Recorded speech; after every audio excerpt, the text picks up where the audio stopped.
చూడండి, శిల్పారామంలో ప్రతి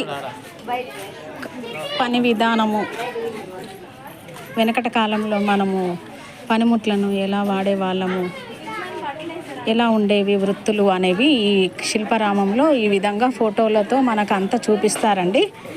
పిల్లలకు కూడా ఎక్స్ప్లెయిన్ చేయొచ్చు మనము. చూడండి, కమ్మరి పని విధానం అంట. నేత, అప్పుడు మనకు బట్టల మిల్లులు లేవు కాబట్టి చక్రంతో చేసేవాళ్ళు.